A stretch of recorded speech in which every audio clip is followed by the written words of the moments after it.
Angel, here we are. The Saints are 5-5, and they seem to be rolling, having won 4 of their last 5 games. Next up, a matchup with the Eagles on the road.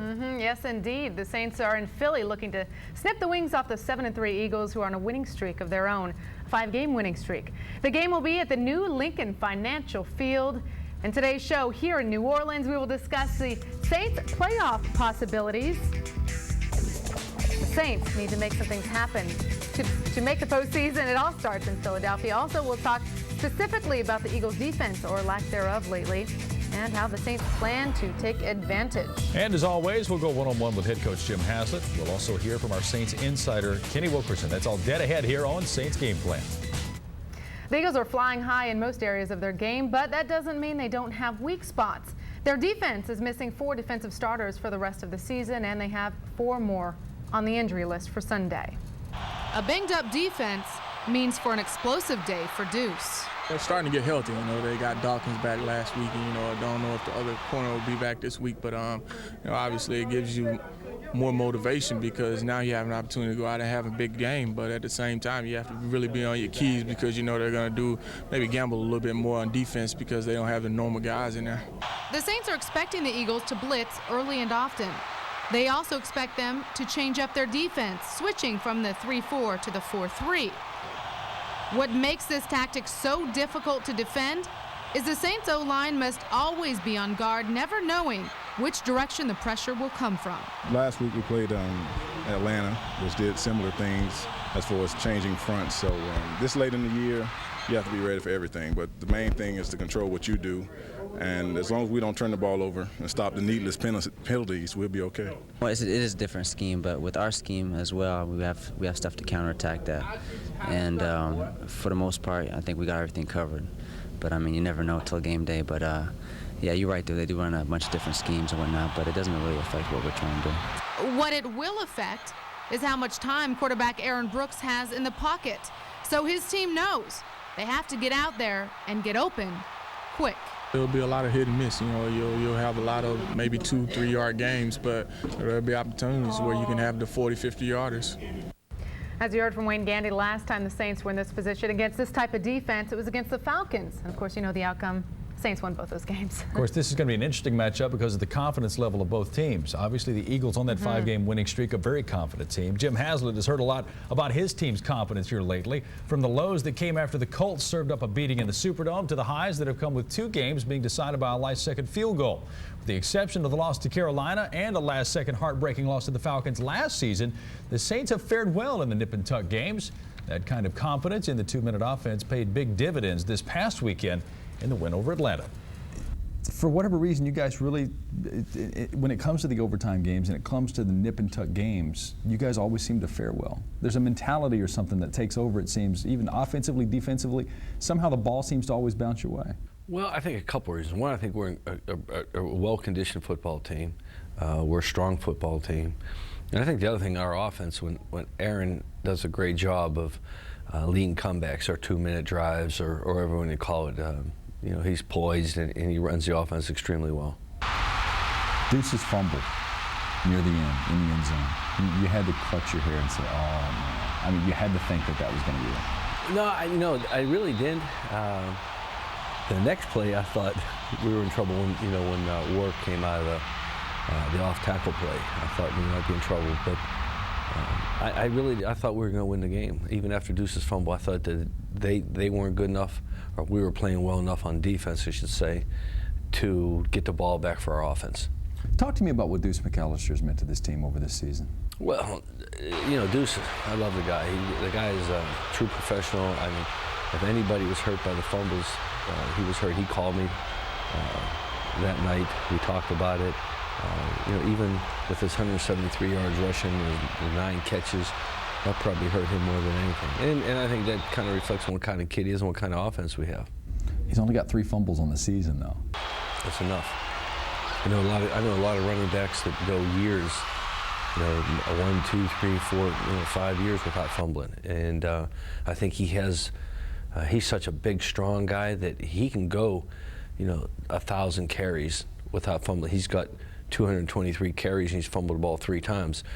That's what, 1 out of every 70 sometimes. So I think he can go 2-3 years without putting a ball on the ground. He has that kind of strength. Here you are.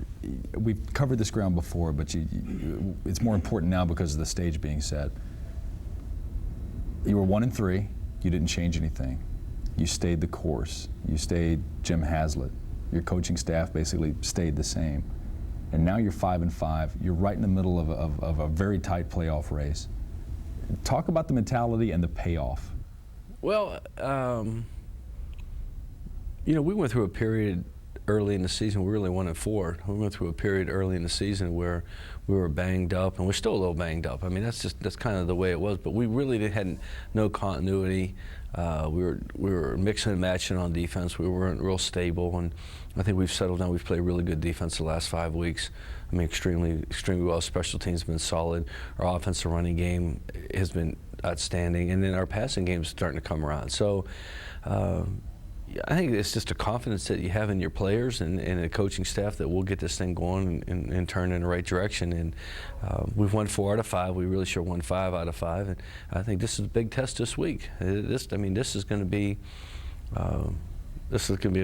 a great test for our football team, because one, we're going up to a hostile environment. We're going up to Philadelphia, who's got a great football team, well-coached team, good quarterback, good players all around, and you know, we're going to have to try to see if we can come out of there with a win, and I think it's going to be a great test for our football team. Receiver-wise, you going to have to call anybody? I know Joe's nicked up still. He's going to be probably day-to-day the rest of the year. Dante's leg still giving him issues. You lost Ernie Conwell.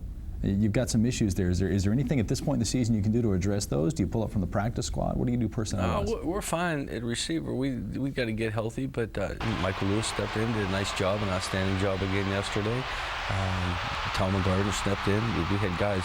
We had all 5 receivers playing. Tight end will probably do something with Ernie later on. He's going to have surgery Tuesday. He has surgery Tuesday, and then we'll figure out what to do. Boo Williams will take over the starting role, and Walter Rasby's starting the league for a number of years, so we're fine with Walter, and we'll move up Zach Hilton, and we'll just keep on going. I mean, those injuries are part of the game, and it's the unfortunate part, but I think our guys have done a nice job of stepping in and filling in for players, and really the level has not dropped much. He does have some injury issues to address, especially at wide receiver. Other than that, his offense is healthy. But the vertical game, you got to think, is going to suffer. Joe Horn is obviously day-to-day, probably for the rest of the season. Jerome Pathan healthy. Dante Stallworth is going to be in and out of the lineup. So weapon-wise, the Saints are really going to have to watch themselves here over the next few weeks. And of course, Ernie Conwell out. All right, well, it's time for us to take our first break, but there's still much more on tap. We'll give you the latest on Ernie Conwell's injury, and Daryl, is your name Daryl? We'll wrap up his conversation with Coach Haslett. That's all when we come back.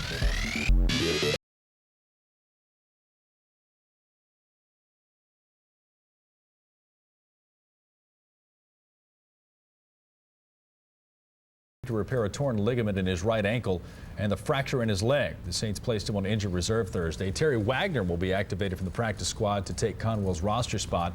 Meanwhile, Boo Williams' NFL future could ride on the final 6 games of the season. Williams, a 4th-year vet, has a chance to improve his stock now that he's been named the starting tight end in place of Conwell. Williams had 12 catches for 89 yards and a touchdown so far this season. He's played primarily as a situational receiving tight end and H-back during his first 3 years. Sunday's game against the Eagles will be his first time he's served as the primary tight end since the final 2 games of 2001. The Saints are on a mission in Philadelphia, especially Deuce McAllister. The Saints running back will be going for his 8th straight 100-plus yard performance. That shouldn't be a problem. The Eagles have one of the worst run defenses in the league, giving up 100 or more on the ground to 3 of their last 4 opponents.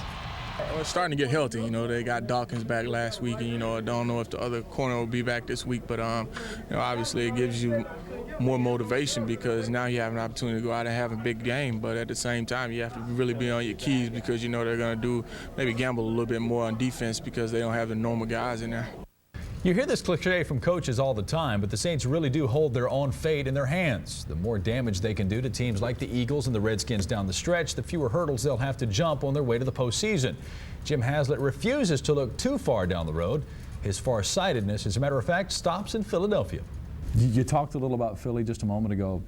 Obviously, there's a team who went through their struggles early on, but they really found their stride, and they proved the past couple of years what they can do going all the way to the NFC Championship class in there. Well, they're one of the elite teams in the NFC. They got a great quarterback in Don McNabb, solid running game, good receivers, good tight ends, big offensive line, outstanding defense. You know, they're very active, really good corners, good safeties, active linebackers, and they do a lot of different things up front you got to be prepared for. So we're going to have our work cut out for us. It's going to be a great challenge for our team. And I know our guys are looking forward to it. This is a big obstacle or a big test along the way for us. And but our guys feel good about themselves right now. I think they can almost do anything they want. Especially defensively, I would think. I mean, your offense basically gave the Falcons 14 points, one on an interception return for a touchdown. Another time they had 1st and goal from the 4. Your defense played an outstanding game against Atlanta. I guess that you're looking for a little more momentum because going back a couple of weeks, they played consistently. Well, they played well. I think the biggest play, the biggest plays of the game is in the overtime after Warwick Dunn had the run. And going into the game, we told the defense, this kid is outstanding from the 35. He's almost automatic from the 35-yard line, which is 53-yard field goal or 52.5-yard field goal. Anything over 35, and becomes 36, 37, 38. The numbers drop down significantly. So when they got the ball at the 40. Rick, we said we can't let him get to the 35. If they're going to make him kick the field, it's got to be at the 40, the 39, the 38, the 37. 3 plays, we gave up 2 yards. And, the 55-yarder was short. So I think that was the biggest test of our defense right there. They know going into the game that we can't let him kick it, from the 35. Are you pleased with the way that they've kind of, I don't want to use a cliche, but it fits, the way they've come together, the way they've kind of gelled defensively? Because, I mean, early on they seemed kind of misfit, especially in the preseason. Well, we just got Darren Howard back. We just got Cedric Hodge back. So we really we don't have, and then we lost Dale Carter for that game. So we don't have all our continuity back, but I think we're doing a nice job fitting on the run. There's a good understanding.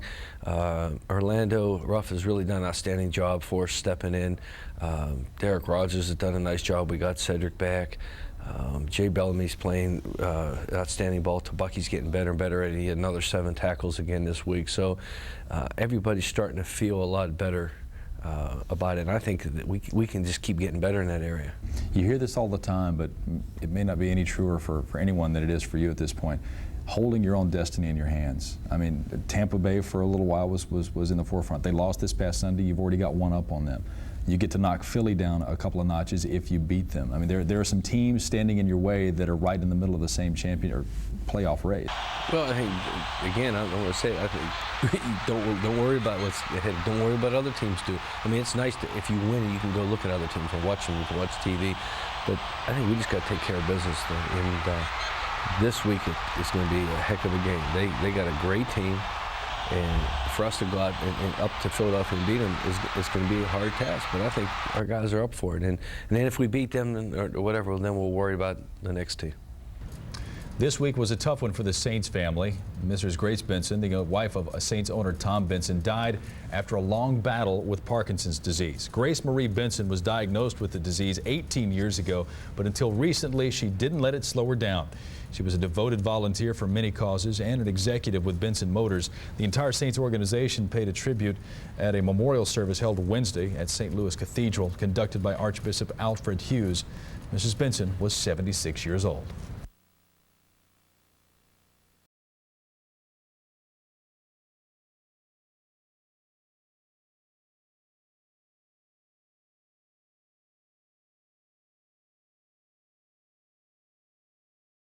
As always, Kenny Wilkerson from Saints Radio Network and WWL Radio in New Orleans. Kenny, after a game like the Atlanta game, after a finish like they had, this team has to have proven something to itself winning for the past 5. Well, the thing that really jumped out at you about the Atlanta game, and they've been going through a learning process most of the season, is that they hung together all in that first half. Defensively, they were playing well. Yeah, Warwick Dunn gashed them a few times, and they regrouped and buckled down on defense most of the game. But offensively, as they were struggling, had this been in September, the way that they were playing, they would have been fighting and bickering and all this stuff that, so many things that we talked about back in September here on this show about all the, different arguing that they were going through. But they didn't do that. They hung together. And they have learned, and there's no longer a question amongst this football team as to whether or not they are good. They know they're good. They know they can play good football. You've heard Haslett and everybody tonight so far talk about as long as they eliminate and don't have the mistakes, they'll be okay. It's a very nonchalant attitude amongst them because they know they don't make mistakes, they can play with anybody. And this is a big one this week. This is a huge game against Philadelphia. You hear coaches and players talk about it all the time, and I don't think people put a lot of stock in it, maybe not as much as they should. They talk about learning to play as a team, learning to play together. What exactly does that mean? Well, I mean, it's playing with zeal more than anything, doing anything and everything that it takes. We always heard for years Jim Haslett talk about lie, cheat, steal, do whatever. Well, now, you got to take that to another step, and, if that means bite, claw, gouge, whatever you got to do to win, and play for the guy next to you. You don't want to let the other guy down. Boo Williams is a good example of what you're talking about. Boo, he had some drops. He had some key moments last year and this year where he really hurt. Well, what did he do? Against Tampa, a big catch. He doesn't want to let anybody down. Deuce fumbles the ball. Who dives in there and comes up with it? Boo Williams. I mean, that's what they're all doing for each other. They've knocked off all the baloney. We've talked about it for weeks now. And that's just totally out the window. There's no more baloney with them. They're just buckling down and playing football. And again, this game, and we've heard it so many times tonight, they know they can make a huge statement to themselves and to the rest of the National Football League if they go out and play the way that they've been playing. Win or lose. Preferably win, but even if they lose the game, but play extremely hard, the way they played against, and they'll have to play that way to win. They will have to play like they played for 60 minutes against Tampa. They can't have 30 minutes of bad football like against Atlanta last week. They have to play hard for 60 minutes, and they have a chance to get out of there with a victory, and it would make a heck of a statement to everybody around. Real quickly, how do you attack the Eagles? Having won 5 in a row, they've obviously done something right here over the past 5 years. Right, and they have righted their ship after, especially an 0-2 start, and everybody's saying, the Eagles are falling apart. One thing they noticed about the Eagles early on and McNabb was that you got to get to him. He was worried too much about the rush. Jim Haslett told us a lot about that he was looking too much at everybody coming at him. They will send a lot of heat. There will be a lot of blitzing this week, and they will try to put a helmet on him and try to get him rattled. Offensively, I think this is a game where you see them try to set the run up by throwing. They have a great secondary. They have a strong secondary, but I think that the Saints, especially their receiving core in Joe Horn, he's had an extra bounce to his step this week. I think they want to throw the ball at that secondary and loosen things up for Deuce. Wow, maybe some fireworks for us in Philadelphia. It would be nice. Kenny, thank you so much. Time for us to take another break. When we come back, we'll take a deeper look into the Eagles and what they will bring to the table this weekend. We'll be right back here on Saints Game Plan.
Catch what's coming up next on 4th Down. The Saints can't grasp a win against the Eagles. Are their playoff chances slipping through their fingers? The SEC West title is within the Tigers' reach. Is the national championship and a trip to the Sugar Bowl far behind? 4th Down on 4 starts now. This is the last word on sports. 4th Down on 4. The Saints' sense of urgency has now turned into one of desperation as they drop a must-win game in Philadelphia. I'm Juan Kincaid and welcome to 4th Down on 4. The Saints still have 5 games remaining on their calendar, but if they play those like they did today, then it'll all be just for show. More often than not, what the Saints couldn't get done physically, they couldn't make up for it mentally. Lee Zurich has more on an uninspiring performance by the Saints in Philadelphia. 2 plays tell the story. Deuce McAllister can't reach the end zone. Jim Haslett decides not to review the play. No, the official told me his knee was down. And on the next play, Aaron Brooks and Terrell Smith collide with a turnover going to Philadelphia. Terrell was being the guy he is. You know, he's a very physical football player, and he was probably going to get his guy. He just came a little too tight and just bumped me, and the ball just squirted out. It's frustrating, yeah, frustrating. I mean, because you have an opportunity to go up 7-3 or an opportunity to get back in the game, and then they go down and I think score. Obviously that's disappointing. The Saints committed 12 penalties, missed many tackles, but Jim Haslett says this loss comes down to turnovers. Combine the team's 3 fumbles with a blocked field goal, and Haslett says it created a 27-point swing in the Eagles' favor. The turnover beat us. We didn't stop the run on defense, but they didn't stop the run. I think we had 500 yards offense, they had 500 yards. Everything equal, we had 11 penalties, they had 12 penalties. It boiled down to we turned the ball over 3 times at a blocked punt, and they had no turnovers. While the Saints feel they're better than their 5-6 record, Obviously frustrating. I mean, it's just frustrating because you're a better team and your record shows you're a better team than you just played. Today's game seemed to mirror the season. Slow start, too many mistakes, the only consistency coming from Deuce. Just up and down. I mean, I can't say that we're really focused, not focused, but I don't think we're playing to our capabilities. We got too much talent to go out there and just not play up to capabilities in a game like that. Jim Haslett didn't feel prepared to talk about the team's postseason possibilities. They'll probably need to win out, but his players say it's still possible as long as they cut down on mistakes. Guys got to continue to be accountable for their own actions. Got to have a conscious effort protecting their football. But you can't fault it, we're trying hard. Things just not going our way. What we got to do is just keep our heads up. We still in this thing, with 5 weeks to go, you never know what'll happen. I think we just need to do a focus on is 1 game at a time and just try to run the table. Doing that would begin with beating Washington on the road on Sunday. I'm Lee Zurich, 4th Down on 4. Our guest tonight earns his living on WWL radio and has become a familiar face here on 4th Down as well. Kenny Wilkerson, always nice to have you back on the program, but it seems like we're getting you back when this team is always losing. Yeah, come a few times and only 1 time after a win. No doubt about it. Today's loss obviously puts a big dent in the Saints' playoff hopes, which are really just fading right now. Well, it's more the performance than anything, record-wise, you can't get, you can't afford to lose very many more games. They're at 6 right now. I don't even know if 10-6 is going to get in. That's the thing. Everybody else, the wild card numbers are getting high, and these teams, everybody's still playing really well. It's their performance that is the disturbing thing, because you'll never win in week 11 or your 11th week when you're making all those kind of mistakes that they made today. Especially against a team like Philadelphia, who is playing so well. But when you look at the problems, not just stopping the run, but let's talk about the penalties. Ugly game. 26 total penalties in this game, 12 on the Saints side. My feeling is it's not so much the number, but when they occur, and they always seem to come up when this team had gotten some positive yardage, have to move back. Right. It's exactly right. It always. Well, today it happened at just horrendous times for them, and it killed drives. The fumble early on, when they were getting ready to go in 7 and make it a 7-3 and take the lead, and they were moving the football. They were doing what they wanted to do, and then the Eagles, that very good defense, they were still moving it, and they were, Brooks had made a couple of nice throws, and really more than anybody, Deuce was making nice runs, but after that fumble, they just started kind of unraveling a little bit. They never really totally came apart, and as Jim Haslett said after the game, they racked up a lot of yards, and it was the fumbles. And I agree with that the fumbles hurt, but you know, when you have receivers jumping off sides, I mean, how does that happen?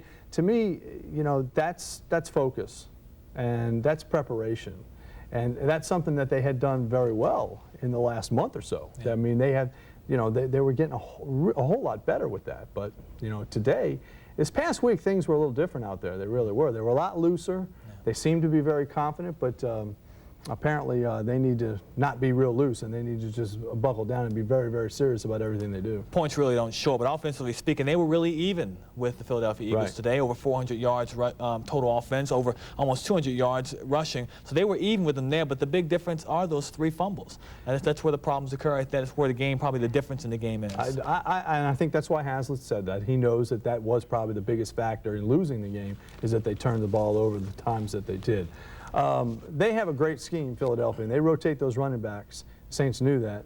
They have a lot of fresh legs in there, and you know, not only the penalties and not only the fumbles, but the tackling. And you know, for the last couple of weeks, their tackling was getting better. But yeah, not today. Not enough, you know. All right, Kenny, much more to get to here with Kenny Wilkerson in a bit, including his very interesting conversation with Joe Horn after the game. And a bit later on, we'll head to camp. And I should be pissed. I'm tired of sitting back and waiting till we down 14, then start getting the rock. I'm just upset. I'm upset and I'm pissed off. And I held my tongue for 9 weeks, playing through injuries, playing hurt, to have to succumb to this, getting our tail kicked by a team that I know we should have beat. Yeah, we had penalties. Yeah, they had penalties. We still should have stopped this team. Why, Joe, why does it happen? Well, tell me why. Is it because the ball's not coming your way, or your number's not being called? I don't know what it is, man. All I know is I felt as if my number was getting called at the beginning of the game. After that, it just went out the window. I don't feel like I can't play when I don't feel like I'm involved in the game. I just can't, man. I don't know what to say. I haven't looked at the film. I'm not blaming anybody. Deuce is the greatest running back in the NFL to me. To me, he's the best back in the NFL. Yes, he should have the ball 30 times a game, but I need to help Deuce McAllister. Deuce can rush for 300 yards. If I don't help Deuce McAllister on Sunday, ultimately we probably will lose, and I'm tired of seeing that happen. Joe Horn was talking to our guest, Kenny Wilkerson from WWL Radio. We know that when a team loses, frustration usually comes out as it gets deeper into the season. You could hear that in Joe Horn's voice. A lot of it may be warranted in this case because he has not been the guy that's been the go-to guy this year, whether it be because he's injured or because Aaron Brooks is not finding him. What's your opinion on what he's talking about? He should be. You know, I mean, that's the thing, and I think that's why Joe has had the year that he's had, and you know, not talking for a long time, then today getting really, really aggravated. And I mean, Joe had a great week, and that was the thing about it. I think that Joe felt like he was going to have a big day today, and they started the game out hitting him with the football, and it looked like definitely everything they had worked on during the week. That's what they were going to do. They were going to keep coming to Joe and also give it to Deuce.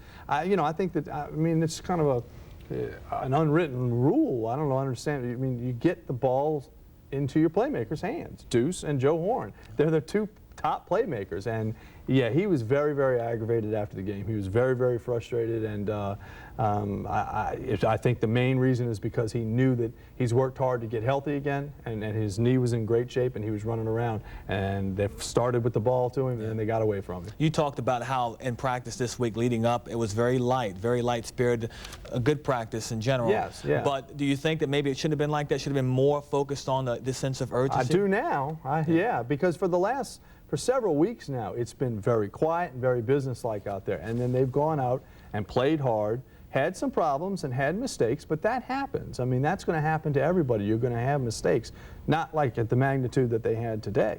I think that they lost some of their focus, to be honest with you. I mean, they'll probably disagree with that.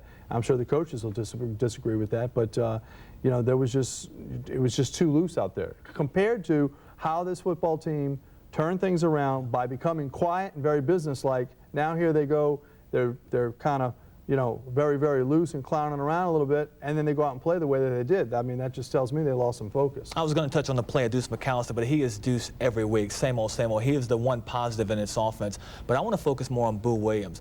Could Boo Williams become the tight end that they've been seeking in an Ernie Conwell? He seems like he's put on some more pounds with muscle during the offseason. If he can continue that, he's much quicker, more athletic than Conwell. He adds the size to become that blocking tight end they've always been looking for. Yeah, and Boo's made tremendous improvement. Now, he may have to play some receiver coming up because with Michael Lewis going down, nobody knows when Dante Stallworth is ever going to come back. Boo would be the guy that moves into a slots, position or whatever, and would have to play some receiver. He played almost the entire game today with only one eye. He took on one of the out routes, and he got hit on the sidelines, and his helmet really banged his eye. His eye was shut almost all day. And he still played and had a big day. So yeah, I think that they have always felt like he had tremendous potential and he had tremendous athletic ability, and he's a good guy and all that kind of stuff. He gets along with everybody, and I think today even proves it. He had problems and has made some mistakes. Last week he's diving in there and getting the fumble, fighting to get the football when Deuce coughed it up. Today he's coming up big with it. I think that we will continue to see Boo get better and better. Okay, Kenny, thanks a lot, buddy. Do appreciate it once again. Kenny and I touched on the turnovers, but the Saints can blame today's loss maybe more so on their lack of discipline on the offensive side of the ball. Time and again today and throughout this season, the Saints have been drawing yellow flags prior to the ball ever being snapped. It's eating away at Jim Haslett, and Jim Henderson shows us why it's eating away at the Saints' playoff hopes as well. For the Saints today, it was a game of fits and starts. They never got started, and it gave them fits. And one of the primary reasons was simple, fundamental mistakes. The Saints never led except momentarily in the first quarter when one official overruled another who had signaled a Deuce McAllister touchdown. On 2nd and goal from inside the 1 on the very next play, Aaron Brooks and Terrell Smith collided, causing a fumble and a touchback. It wasn't because the Saints were trying anything exotic. Every game, every time, all day, every day, yeah. Definitely, that's our bread and butter. That's what we're made off of. We're a hard-nosed, smash-mouth running team. Frustrating, because, you have an opportunity to go up 7-3 or, an opportunity to get back in the game, and then they go down and I think score. Obviously that's disappointing. The Eagles took it 80 yards after that for a touchdown. The Saints missing a slew of tackles with Philadelphia en route. They did an excellent job making us miss. We missed a lot of tackles back there defensively, and they have 3 different backs with 3 different styles, and sometimes they had 2 of them 3 backs in the game at the same time. So, but I mean, them 3 different styles, you have to know who's in the game, and when they're in the game and what situations they like. And I just don't think we did a good job of recognizing that. From then on, Deuce McAllister and company tried in vain to dig themselves out of a very big hole. Despite his 184 yards, 76-yard run, and 2 touchdowns, flags flagged the offense down too often in the process. When you have a big play and you got a holding call or a pre-snap penalty, those are what hurt. Because now you're looking at 15-plus yards to a first down. And it's difficult because now that gives them an opportunity to just tee off. I don't know. I'm not going to get into the officiating. There was a lot of calls out there, an exorbitant amount. It was every play there was a flag. The game was little more than the Saints' generosity on offense, their lack of larceny on defense, and their inability to get out of their own way with penalties, even when they got out of the Eagles' way. This whole game boiled down to one thing. That's turning the ball over. That's 27 points. You're not going to win this league when you do that. In Philadelphia, Jim Henderson, 4th down on 4. All right, still to come here on the 30th anniversary of the Bayou Classic has all the makings of another classic game between Southern and Grambling. This morning in the Superdome, coaches and officials from both universities were on hand to introduce this diamond edition of the Bayou Classic. For either school, winning the game means a trip to the SWAC championship. With more than bragging rights at stake, this year's ticket is a hot commodity. Everybody is looking for tickets to the Bayou Classic. I told them I'm not in the ticket business. But the energy and excitement that's been generated by this game, I think is second to none. To be in the city of Philadelphia is to be in a contradictory state. It's called the city of brotherly love, and yet the city of brotherly mug is more like it oftentimes. If the boo wasn't invented there, it was certainly refined there into an art form. Philadelphia fans in general and Eagle fans in particular can't hold their boos and are anxious to bestow them as quickly and often as possible. They like to boo the opposition, but love to boo the home team even more. Their loyalty can be won or lost, not with every season or every play, but with every game, but with every play. They change their mind more often than a tourist driving in the French Quarter who stops at every intersection without a stop sign on Burgundy Street, never stops at those with stop signs, and usually ends up turning right while signaling and looking left up a one-way street. I've been behind that person oftentimes. As a visiting team in most stadiums, you try to take the fans out of the game. In Philadelphia, you try to get them into it. If you can give them any encouragement early in the game to boo the home team, they will do so joyously, vigorously, continuously, and ever more loudly as the game progresses. Yesterday, the Saints squandered that opportunity along with countless others, greatly disappointing the sellout crowd who never got a chance to really unload on the Eagles. Finally, in the third quarter, the fans found some excuse to boo the home team when the Saints briefly stirred after snoring through the first half. Some fans were booing the NFC East leaders, who led 23-7 at the time, who had never trailed, who came in on a 5-game winning streak, and who would easily make it 6. In New Orleans, in that situation, they would have been measuring Jim Haslett's inseam at halftime to fit him for Rex's tights. They talk about Eagle fans booing Santa Claus. Well, that's not an apocryphal story. I was there at Franklin Field on December 17, 1967, when the Eagles hosted the Browns in the last game of the season. At halftime, to celebrate the holiday season, they brought out Santa on a sleigh to circle the field and wave to the kiddies. A snowfall the night before had left about 6 inches in the stands. Before St. Nick had gotten halfway around the field, he'd been hit by so many snowballs that he turned the sleigh around and made a mad dash back to the safety of the tunnel. And another generation of Eagle fans was born. On W.C. Field's tombstone, it reads, "I'd rather be here than Philadelphia." The Saints would rather be in the playoffs than here. Because they were there and performing like they were yesterday, it's more likely that they won't be. And that's Look at Sports. At least we got an entertaining commentary on it. Absolutely. And LSU narrowed USC's lead over them in this week's BCS standings, with the Trojans still second and the Tigers third as expected. A monumental day in the history of football in the SEC. Former Alabama offensive lineman and current Green Bay Packer assistant coach Sylvester Croom has accepted an offer to succeed Jackie Sherrill at Mississippi State. As such, he becomes the first black head football coach in the conference's history.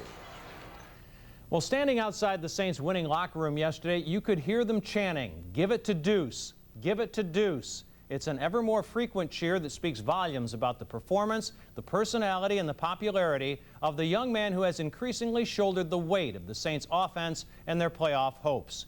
Yesterday, the Saints won a must game with 121 yards passing.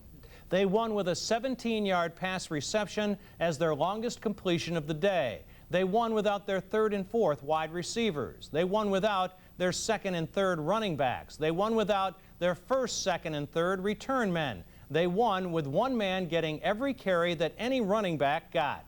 30 of them. They won because that running back was Deuce McAllister. And you shudder to think how many games they could have won this season without him. In the month of November, with their playoff chances withering on the vine like so many unharvested Halloween pumpkins, the Saints won 3 of 4.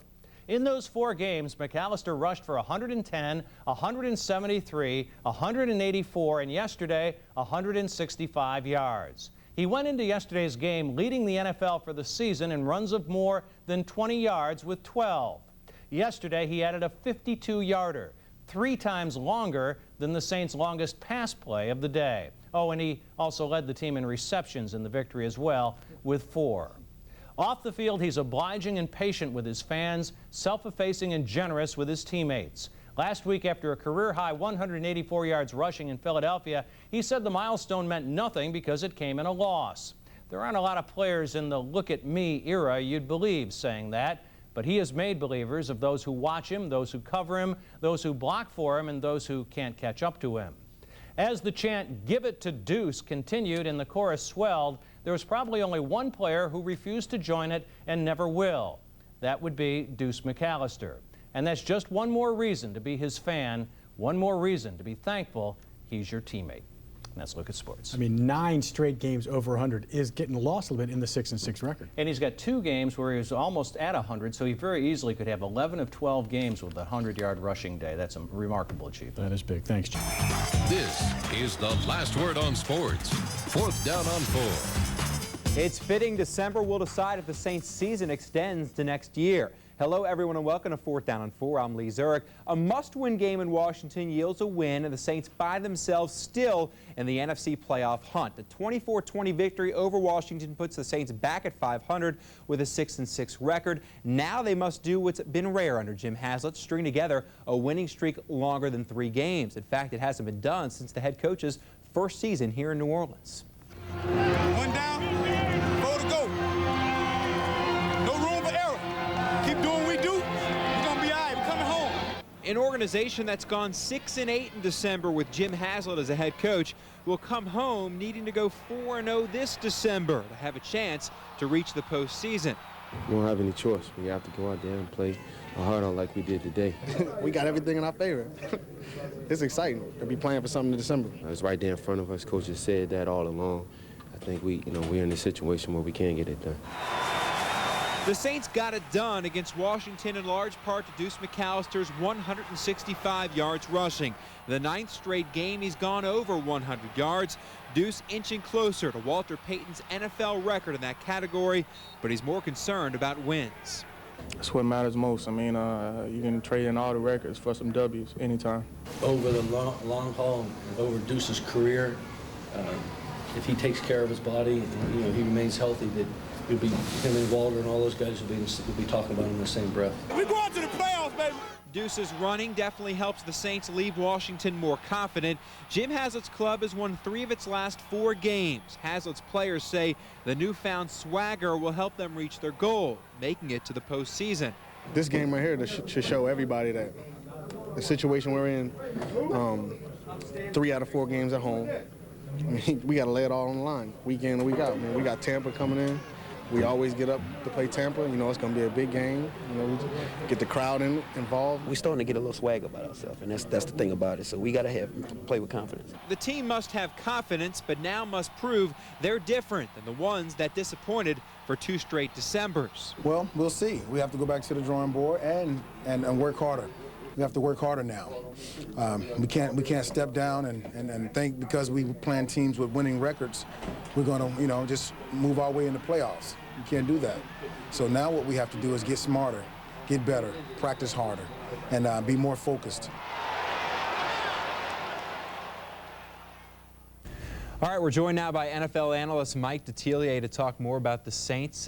Hey, it wasn't pretty, but it was a win. What do you make of today's game, Mike? Hey, Lee, in this league, you win ugly. You got to learn how to win ugly, and you take it any way you can get it. And hey, listen, to go on the road and then fall behind and then come back and win, that says a little bit about your football club. And the Redskins, they just find a way to lose games. Some teams find a way to win.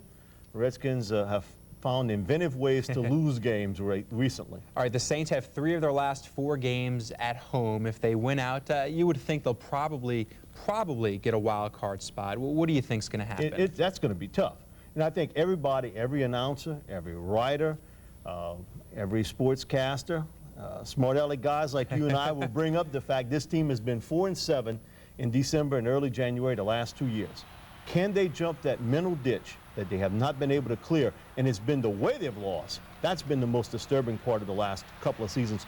And they're going to have to challenge that because, to me, that's as big a foe as Tampa, Jacksonville, the Giants, Dallas, all of them. You've got to overcome that mental approach that really has not been there. It's been a fabric of this team for the last 2 seasons. Let's talk bright spots. Deuce McAllister, 30 carries, 165 yards. Also, Boo Williams in the second half. He's put together a couple of good games now. Boo, 3 catches, 43 yards, and a touchdown. Well, he's really come along extremely well, Bo. I mean, he's catching the ball extremely well. Always was a good athlete. Now he's putting some of the mental parts of the game together, running the right routes, catching the ball cleanly. What can you say about Deuce McAllister that hasn't been said? To me, he's the best running back in the NFL. When you Who's a better player in the NFL than him right now? I'll tell you what, there aren't a lot. I mean, you may look at Ray Lewis on the defensive side, the football, Peyton Manning, Steve McNair, I think has played at a level above everyone else. But believe me, at a running back position, very few can match him. Great all-around skills as a runner, receiver, everything. Where would this football team be without him? It would be really tough. But again, he's come through and he's healthy. And that's a big, big factor late in the season when you have your running back that's healthy. One thing that's not healthy, doesn't seem to be, is the passing game. I think only 121 yards passing today. It just seems out of sync. What's going on there, you think? I would agree with you. It's out of sync, but it's been like that for quite a few weeks. And, it's part of the game I really thought was the strength of this team. When you looked at it early on with Jerome Pathon, with Joe Horn, Stallworth, now all of a sudden, Pathon, he's almost been missing in action. Joe's been hurt, and he's fighting through it. But the squeaky wheel got the grease today, so to speak. And then he got the ball thrown to him a couple times, had a couple interference calls on Champ Bailey. Starwich really missed out of the lineup because, again, he takes some of that focus and he gives you that big play element. But, with Dante, you don't ever know if he's going to be in the game or not. You'd like to have a healthy Dante Stallworth down the stretch. We're going to take a timeout now, still to come in fourth down. We'll ask Mike if Aaron Brooks and Jim Haslett are the right people to lead the Saints to the Super Bowl. Plus, his 2 touchdown runs helped the Saints stay in playoff contention. Jim Henderson tells us why Aaron Brooks was ready to run. Up next on Fourth Down on 4. All right, back with NFL analyst Mike Detillier. The Saints with 6 losses against teams with winning records, 6 wins against teams with losing records.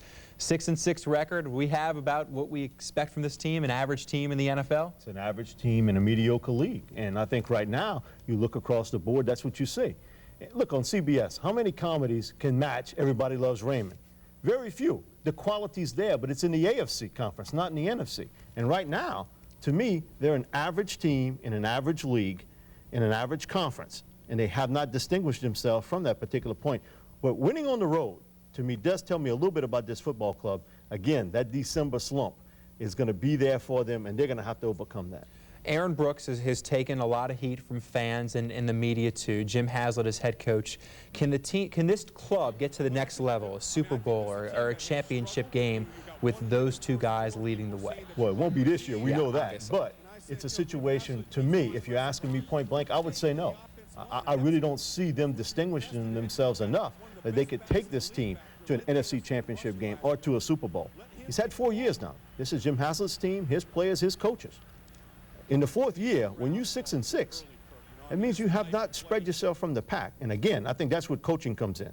I think, listen, everything being equal, coaches like Haslett and 15, 18 other guys, they'd rather Dick Vermeil, Bill Parcells be in the booth talking than coaching on the sidelines because they distinguished themselves so much. Those guys are definitely difference makers. They're the difference makers. Mike, thanks for joining us tonight on Fourth Down on 4. All right. He only had 11 yards rushing, but his legs helped the Saints get back to 500. Aaron Brooks is nursing an injured knee, but as Jim Henderson tells us, his 2 touchdowns were one of the big keys to the Saints' victory. If you had told Aaron Brooks, who had an MRI on his knee this week and missed a day of practice, that he would not be sacked or intercepted today, he would have been happy. If you had told him he would run for twice as many touchdowns as he would throw for, he would have been incredulous. Brooks hadn't run for a touchdown all season. Today he ran for 2, the first when his number was called at the 7 in the second quarter. We didn't really want him, but the one we wanted him to run, it was a boot. It was a run-pass option. He did nice. You should have saw the look he got when we called the quarterback draw. So, a little skeptical about it, but hey, you got to put your body on the line, and you can't, be thinking about, other factors in terms of, saving yourself. You can't save yourself in a moment like this. Brooks hadn't run for 2 touchdowns since his first start as a Saint in 2000 at St. Louis. He twice got key first downs on sneaks after a shaky first half throwing the football.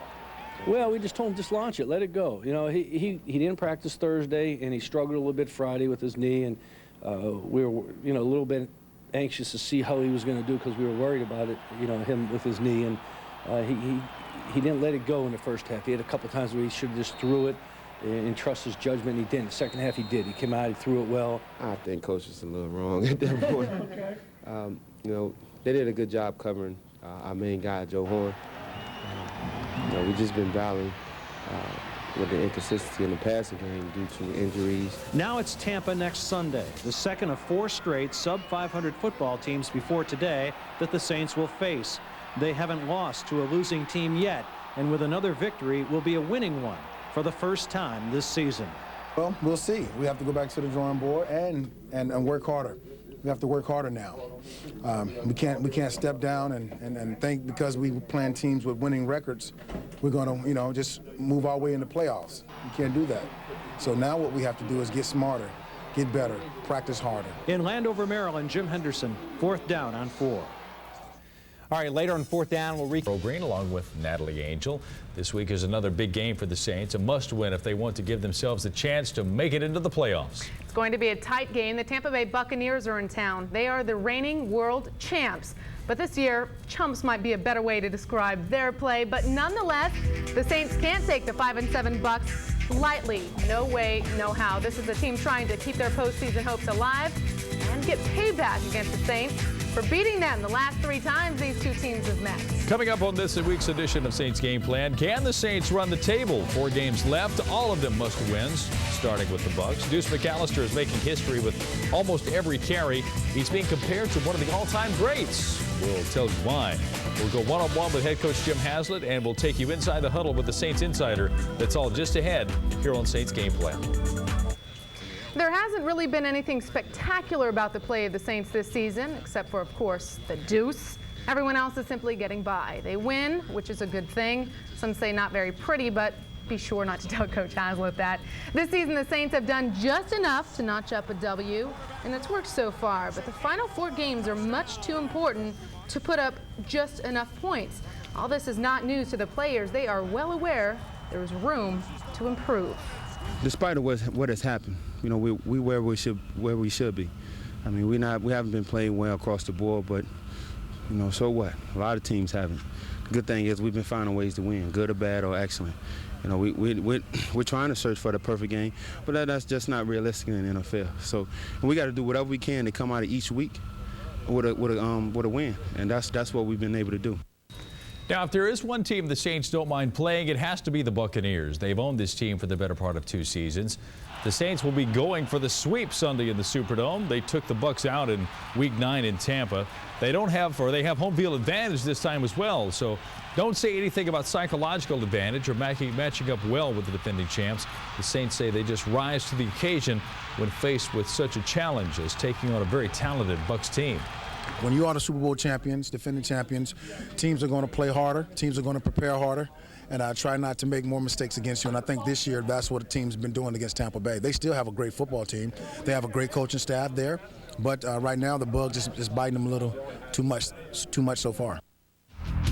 Jim Haslett has fared well against the Tampa Bay Buccaneers since taking over in 2000. Again, he did not face them in the year 2000. In 2001, the one meeting resulted in a Tampa Bay win 48-21, but since then, 3 in a row, including 1 overtime win, which was dramatic to begin the season last year. And then so far, a win this year, 17-14 in Tampa. They've all been close. We'll have to wait and see if he can make it 5 of the last 6. The Saints needed a win over the Redskins. They got a win over the Redskins. This despite facing a few unknowns. The Skins started a new quarterback and had a healed secondary. Still, the Saints were able to adjust and overcome. Jim Haslett picks up the story in the first segment of our exclusive one-on-one with the head coach. As far as Hasselbeck, I mean, you didn't know exactly what to count on. You didn't know what Steve was going to do with him. Defensively, they played a good football game. Yeah, they had a good plan on offense, and we kind of knew Tim a little bit because of the preseason in Philadelphia. We know his family. You know, I played against his father when he was at New England, so it's a great family, great football family, good people, and Tim is kind of like Jake Delhomme in a lot of ways. A lot of intangibles, sneaky, can run, has a good arm, and you know, we knew that going into the game. We knew it was going to be one of those games. They never really put themselves in positions where they had to throw the ball down the field. Everything was quick, screens, tried to run the football. So they had a good game plan. And, you know, we struggled with it a little bit early on defense, and then I thought Rick Venturi and the defensive staff did a nice job adjusting to what they were doing and really taking away Lavernius Coles. That's the guy we had to stop. And, you know, really the defense did a nice job. They gave up any big plays and held them to 13 points. Aaron didn't have the numbers yesterday as far as yards. He threw a touchdown. He ran for 2. Talk about the intangibles of having a quarterback that makes something happen when he needs to make something happen. I mean, there were a couple of times that Aaron kind of made something out of nothing with his feet. Well, I thought he did a nice job. You know, he struggled a little bit early in the passing game. And you got one thing you have to understand, they got great corners. Champ Bailey and Freddie Smoot are probably the 2 best in the league as a combination. But we struggled a little bit early in the passing game. I thought the second half it was outstanding. Throwing the ball, he threw a strike to Boo, probably as good as throw and catch, and a rod by Boo was outstanding. Threw some nice balls at Joe to get some pass interference that probably would have caught if he wasn't, you know, hampered by, you know, Champion on him. So I thought the passing game was really picked up in the second half, and I thought Aaron played fast in the second half. I have to talk about Deuce every week. I mean, it's almost like a repeat. We could rewind, go back to week 2, and it's almost the same spiel. I mean, 165 yards, only 16 touches on the ground. I mean, the guy's incredible. You made the comment last week that you feel if he keeps it up and can stay healthy, he could be the best Saints player ever. Well, let's say this too. The offensive line is doing a great job for him. I mean, not just in the running game, but and pass protection. Our quarterback's not getting hit. Deuce is finding holes, and Deuce is such a talent that he doesn't need a big hole. He just needs a hole to get through. He can turn his shoulders. He finds a crease. So I think it's twofold. You know, besides Deuce has great running skills, it's deceiving speed. He's doing a good job blocking it. Our offensive line is doing an outstanding job. I just think if Deuce can stay healthy, and that's a long time away. I mean, this is only his third year. You know, you're talking about another 7, 8 years down the road that if he takes care of himself and he stays healthy, who knows how good he can be. I think you'll be mentioning him with the all-time great players up there. Just in summation of Washington, not pretty, but again a win. Talk about the importance, and you kind of touched on it early. Well, the not pretty stuff kind of bothers me. I'm sick of reading that stuff in the media. You know, it's not pretty, it's an ugly win. That's bullcrap. Win's a win in this league. And if you look at it, there was a lot of good things. I mean, there's 165 yards rushing. That's good. That ain't ugly. That's good. That's good hard football. That's good football. A couple of plays Joe made. That's good football. I mean, you start looking at it offensively and you break it down. And I mean, there wasn't a lot of ugly. The ugly was a missed tackle for the kickoff return and a couple play, 2 or 3 plays like that. But basically, it was pretty good football. And when you look at the film, you say, "Geez, that's pretty good. That's pretty good. That's pretty good." And then you pick up a paper and you say it's ugly. I don't think it's ugly. It's hard enough to get a win in this league. I mean, you start looking around the teams in this league, and wins are hard to come by. That's just it's a dogfight every week. So. I thought it was pretty good football, especially after looking at the film. DG, I told you not to ask the coach about a pretty win. Well, I think Jim's got a misconception of what we mean by a pretty win. I mean, obviously the NFL has become over time geared toward offense. A lot of high-flying, high-scoring offense, big plays, and with the exception of Deuce breaking off a couple of big runs, you didn't see a lot of spectacular play. So I think it's kind of a misnomer. Yes, it was pretty in the coach's eye because he did get a win. He did have a running back go for 165 yards. He did have a defense that shut down the Redskins. By the same token, from a fan's perspective, it really wasn't that pretty. So forgive me if I was wrong. He just looks in the win column. That's right. Where he looks. It's time for us to take our first break, but when we return, Daryl will continue with his one-on-one with Coach Haslett, and we'll dive into the top-notch numbers of Deuce McAllister. We thought they were good, but I promise you they're even better. All that and more when we return.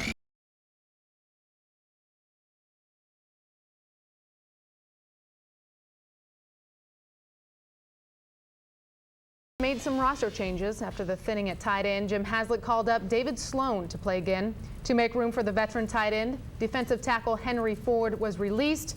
Remember, Sloan was released last summer. Deuce McAllister was officially named the NFC Offensive Player of the Week this past week after his 164-yard performance against Washington. Deuce has broken the 100-yard barrier 9 straight times now this season. In NFL history, that ranks 3rd for the most consecutive 100-yard games. He's tied with Walter Payton now for 3rd on that list. So how does Deuce feel about being compared to Sweetness after only 3 years in the league? I mean, that's a great reference. I mean, and, really it won't sink in until after it's all done, as far as the playing career and, this season. But, my goal right now is to get in the playoffs. The only bad mark on Deuce's resume this season came against the Titans. 11 carries for 8 yards and no touchdowns. Other than that, almost 100 in every game. Please notice that against the Panthers and the Falcons, those numbers are comboed. That's a statistical term. That's 2 games total, as it says at the bottom of the page. Again, Deuce with 1,393 yards on the year with 8 total touchdowns. He's currently on pace to break the 1,500-yard mark if he is able to keep it up. Camaraderie in the locker room has been a hot topic this season since the release of Keyshawn Johnson, put on the deactive list from the Bucs. But the Saints seem to never have a problem in that area. A lot of that success is because Deuce McAllister and Joe Horn, the team's leaders. They keep things in check, and with the team winning, it's a much easier job. You only step up and be a leader as far as your locker room goes is when you feel someone's lacking somewhere. And I don't see that. The defense is playing good. Special teams is doing good. In the offense right now, we're playing on an even kill. The running game is, Deuce is having a wonderful year. And I think our passing game just have to get back on the right track. And we're working towards that right now. Somehow the Saints coaching staff has figured out a way to beat the Buccaneers. Even when no one else could beat Tampa last season, the Saints could. Twice. Jim Haslett will be looking for his 4th victory in 5 tries this Sunday in the Superdome. Talk about Tampa now. I mean, looking forward to this team. Tampa is in a precarious situation. I know they're a good football team, but again, winning one already this season, does that help you? Beating them once already? I don't know. I think every single game in this league is a dogfight. Every single game is different. The thing I like about it's at home, and if there's any advantage at home, you get the crowd behind you. I think this is the time we got to take it. We got 3 of these next 4 at home, and hopefully it plays to our advantage. And Tampa Bay, they got a good football team. They're in every single game. They struggled a little bit last week, but they took it down to the wire. And this is going to be a dogfight. It's going to be a physical, hard-fought football game. They know what we're going to do. We know what they're going to do, and we're going to line and play. And the team that makes the least mistakes, just like last week, the team that makes the least mistakes will win the game. Was it easier when you were back in the league and playing? You didn't have as much parity. There's always been sort of a sense of parity when anybody could beat anybody on a given Sunday. By the same token, I mean, most of the NFC has a losing record. There are quite a few around 500. You've only got 5 or 6 that have a winning record. Does that make it even tougher, the sense of parity, week in and week out? I don't know. It makes it for, you got to be on your, you have your A game going every week. You got to be ready to play no matter who you're playing. You know, everybody said, well, you played this team, they're not very good. I read that someone said, well, the Redskins weren't very good. Well, if the team's not very good, Miami beat them in the last play after they dropped a punt. Carolina beat Washington on the last play of the game. So you're talking about a team that has tons and tons of talent. And if they get going, they're going to be hard to beat. But right now, they're struggling a little bit. So I don't think there's a bad team in this league. I think there's a bunch of good teams that play well at times and don't play well at times. You looking forward to this Sunday? I mean, again, it's a chance. I look forward to every Sunday. You know what I don't look forward to? Doing this stuff, doing the media stuff. I don't like that stuff. I look forward to the games. But on Sunday, again, you get the chance to put it on the line. I mean, you know, it all boils down to Sunday. Every Sunday. It's like that every week. You're so scrutinized nowadays for every single Sunday. You become a good football team or a bad football team over a period of 2 hours or 3 hours. Is that amazing to you? No, you guys created this world. I think that's a good note to end on. I never realized that I was responsible for creating a world, but He can be funny. he's a neat guy. It's time for us to take another break, but when we return, Kenny Wilkerson will join DG at the desk. They will take a look at many areas surrounding the Saints, including the turning point of last week's game. Details when we return.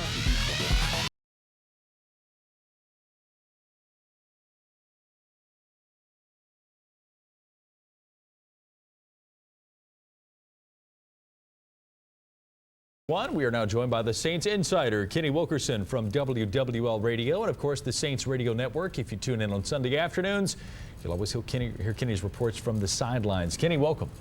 I didn't know you created the world. You know, thanks, Jim. It's a lot more credit than I ever got before. That's pretty good. I'm going to get a T-shirt now. It says creator. That'd be good. Not a bad idea. Kenny, this is a team that you've watched for 13 straight weeks. Kind of a hard equation to figure out. This past Sunday, kind of a hard equation to figure out, but there was a turning point in this football game that you clued us into, and it was negative. Joe Horn making not a catch, but dropping a pass. How is that a turning point? You know, well, because you never know with this group what's going to get there, what's going to turn their focus into, you know, just forget about everything going on and just play football. And when they have done that this year, when they just have all knocked off all the baloney and just played football, they play very well, and they've done very well in many games. They've also, you know, had their moments where they haven't looked good at all. Jim Haslett talked earlier about, you know, not being pretty and all that kind of stuff, and he disagreed with that. Well, inconsistency is throughout the league. It's not just his football team, and I'll give him that, but his football team has been inconsistent. The thing about them, it's like Aaron Brooks. Aaron Brooks will throw a couple in the dirt and he looks really, really bad. But then all of a sudden he'll start hitting his mark. And last week, when Joe dropped that one ball, it not only got Joe fired up, and he played well the rest of the way, but it got everybody fired up, and Aaron's ball started becoming a lot more crisper. He started throwing a lot harder and started hitting his mark, like the touchdown that he threw to Boo, and I think it was a triple coverage. I mean, that became, I mean, it's because they got their mind off everything, knocked it off, and they just played football. And again, when they do that, they're capable of looking, and they can look like a very good team. Now, Kenny, throughout the season, the Saints have had a difficult time returning the football on punts, on kickoffs. They've bottled up Michael Lewis. The loss of Michael Lewis was quite obvious. I mean, given the good run by Kyu Craver this past weekend, even though they need Michael Lewis back there, is he going to play this Sunday? Yeah, I believe he will. He's practiced all week, and he's been sore. But you remember when he was injured a few weeks back, he came back from the injury and was sore and still went ahead and played. Not only will it help him in the return game, but getting him back on the field on the offense, with the offense, and putting that speed back on the field. Yes, Joe Horn can run, and yes, Joe Horn has a lot of speed. He's back healthy, or a lot healthier than he has been in a while. And Jerome Pathan's got a lot of good speed, not burner speed like Michael Lewis has. And having him, not having Dante and Michael on the field the last couple of weeks has really hurt them. Now, getting Michael back, I think, will help their offense a great deal. And I'd be surprised if he doesn't play, because he has been able to work this week. And he's a tough guy. He knows nobody's 100% right now, and you got to go out and play. 9 consecutive Sundays, Deuce McAllister has rushed for 100 yards or more. That ties him for 3rd in the NFL overall, ties him with Walter Payton in the history books. Right. There's a symbiote circle there. Deuce runs hard. The offensive line blocks well. I mean, there's a symbiote circle that they have to take advantage of there. Yeah, and that's something that Jim Haslett referred to tonight about how the offensive line deserves a lot of credit, and they do. You know, he's 5 yards away from 1,100-yard games because he had a 99 and a 96. He only had the one bad one, which really wasn't his fault, which is a bad day overall, where he had the 8 yards against Tennessee. Jerry Fontenot told me this week, and I thought it was extremely insightful, that what's happening with them is that they're learning. Deuce knows what hole, there's always a hole that they're going to hit with each running play. And they know with the timing and working with him that if they get the leverage at the right time, and they know when he's going to hit the hole, they just have to give him a seam, and he'll take it the rest of the way, and he'll do the rest of the work. So there's not as much pressure on them. They know when he's coming and where he's going to be, and that's from working together as long as they have. You know, it kind of goes back to what Jim Haslett and a lot of people said early in this season, and even in the preseason. In time, once they get together, once they work together for a long time, they will get better and better. And they do. We see that. The problem is when the inconsistency creeps back in there and they all start worrying about, you know, what they're going to be doing after the game or what they're doing during the game or pouting and all the kind of the craziness that they've gone through this year. Gotcha. Kenny Wilkerson, again, thank you so much for joining us. Thank you for the insight. Okay, creator. We'll see you next time. Time for one last break. When we come back, just how do the Saints go about beating the Bucs for a second time in a row? I'm just going to create a win. We'll cover that territory when we come back. Stay with us.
Sad to say, but it's highly unlikely that the Saints will be a part of this year's NFL postseason. It's not official, but the way this team squandered today's game against Tampa Bay, it might as well be. For the past season and a half, the Saints own the Bucs. Today, the Bucs look like a team with something to play for, while the Saints appear to be ready for another offseason.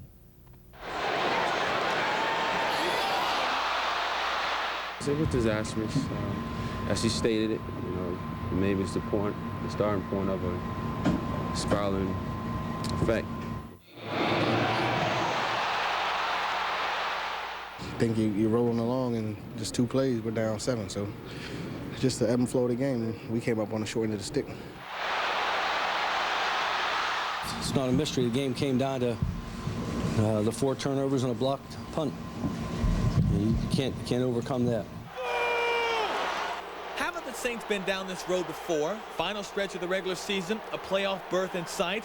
All they have to do is win, but that's just too much to ask when they're also playing against themselves. We had a drop touchdown, 2 fumbles, a blocked punt, 2 penalties, and missed tackle for a touchdown. And before that, 28 minutes before that was pretty good football. So I don't know why it turned that way. This was a game that turned on the Saints for the worst. The black and gold dominated the first 28 minutes. Aaron Brooks was as sharp as ever, completing his first 9 passes. One of them, a 31-yard touchdown strike to Boo Williams. The Saints were in control, looking confident. 2 series later, and Brooks was again on target to Joe Horn, only to be let down by his #1 receiver. It could have been a start of some things, but again, we had our opportunities. We didn't capitalize on it. We had opportunities, in the second half. It would have been great to go up 14-0 on them, but, it didn't happen. So you just regroup, come back, and try to make some plays. And that didn't happen either. Following Horn's drop, Brooks pulled a Brett Favre, throwing air. Bucs recover the fumble and cash it in with a touchdown of their own. I'm not making excuses. Ball slipped out of my hand. Next series, the Saints special teams let them down. Punt block. Bucs recover and again cash it in for 6. It's like a bad dream being repeated over and over again, and no one can figure out why the alarm clock won't go off. And that's been the thing with us the whole year. We've been shooting ourselves in the foot with a lot of miscues, and when you have miscues like that, it's going to be kind of hard to win this league. You never win like that. The Saints had the entire second half to get back into the game, but nothing changed. The defense gave the offense plenty of chances, but they consistently found a way to squander those. And that's the story of the Saints. Another season full of high hopes at the beginning, looks to be headed towards another disappointing ending.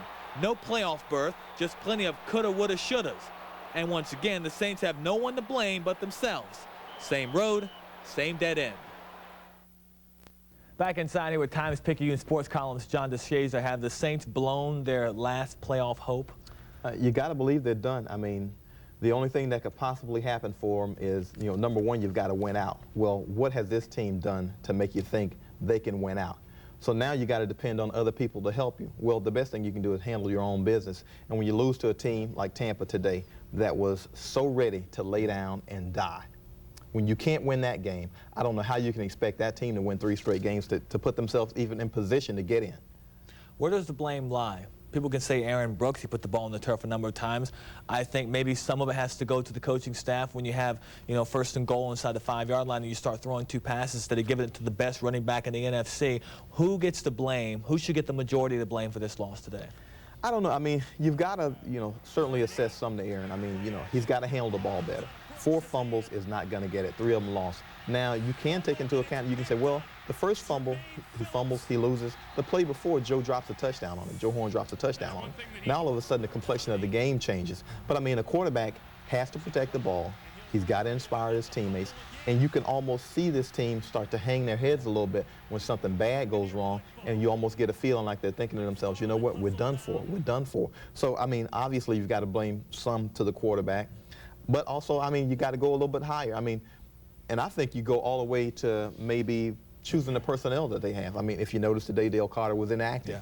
What's the deal with that? Obviously, they made a mistake there. Yeah. Grady Jackson, mistake. Norman Hand, mistake. Some of the guys they might have let go of, Leroy Glover and Sammy Knight, maybe mistakes. So, it goes all throughout the organization. There's really no one place you can point your finger. Now, what happens is the coaches, and, they make changes in personnel because, you know, that's the easiest thing to do. I'm going to piggyback on that. So if the changes, of the problems maybe in staff, do you see a need for change during this offseason? 3 games to go, and it's unlikely they're going to make the playoffs. Okay, where do you look to make the changes? Offensive, defensive coordinator, where some of the problems have been? Well, I mean, I certainly think that you can use an injection of something. I mean, something's not right with this team. So if you're not going to change the head coach, then the next logical place is the coordinators. Now, I know Jim Haslett believes a lot in his coordinators, but something is not right with this team. Somewhere they're having a lapse in confidence in communication or something. Where it goes, I don't know. I mean, obviously, like I said, if you're not going to change the head coach, then the coordinators are the next guys in line. Maybe you need a new philosophy. Yeah. Maybe you need something different. You know, maybe you need the players listening to a different voice now. I'll tell you something that's not right. 3 plays in 90 seconds. That's all Tampa Bay needed to beat the Saints today. 2 drops and a block in a minute and a half turned celebrations into the crying game. Jim Henderson has more on the Saints' 90-second meltdown inside the Superdome.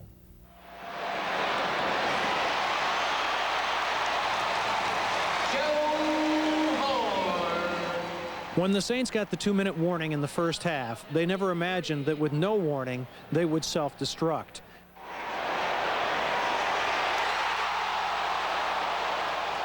Leading 7-0 and dominating the game in all phases, Aaron Brooks hits Joe Horn in stride at the goal line. In a fraction of a second, the momentum swung and would never swing back.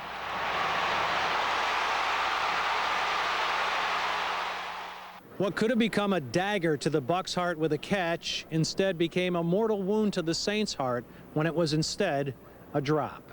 I should have made it 14-0, and I didn't.